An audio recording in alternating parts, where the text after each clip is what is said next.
Hey David, I'm going to try to explain to you what I've done here. Okay, so this pin number 1 and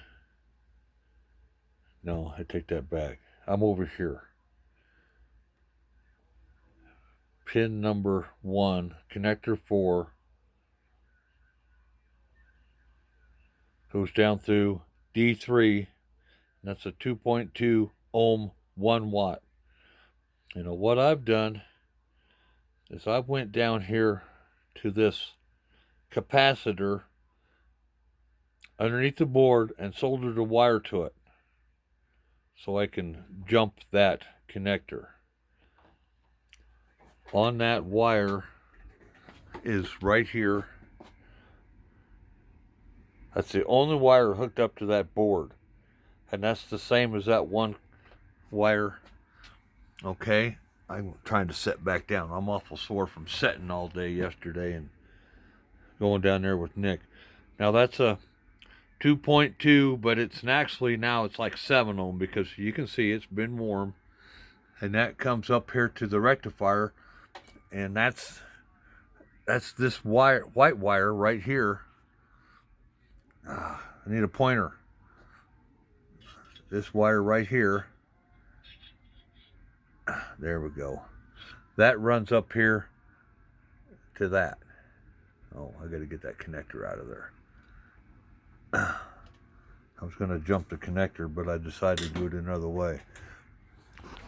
Anyway, I believe that's it. Yeah. See, that white wire right there is the one that's putting juice into the board, going through the 2.2 ohm resistor, and it goes right down to there. You can see the wire wiggling. So that's completely jumped. I've got the amp, the radio plugged in, and I rigged up a little box here where I can kill the hot and the neutral going to the plug, so I don't have to keep reaching over there and unplugging it. So I'm gonna put hot and neutral to the radio. Now currently the switch is off, and that is the only thing plugged into that AVR board. Nothing else.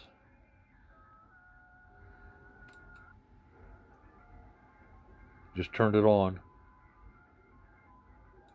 Woo woo woo. So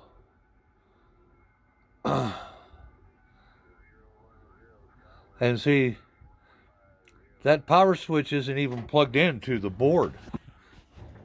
That's right here. Let's see off camera. There's the power switch, and all that is doing is connecting one of those hots to that side going up to the transformer. See this side right here? That's the activation circuit. That's going to go down to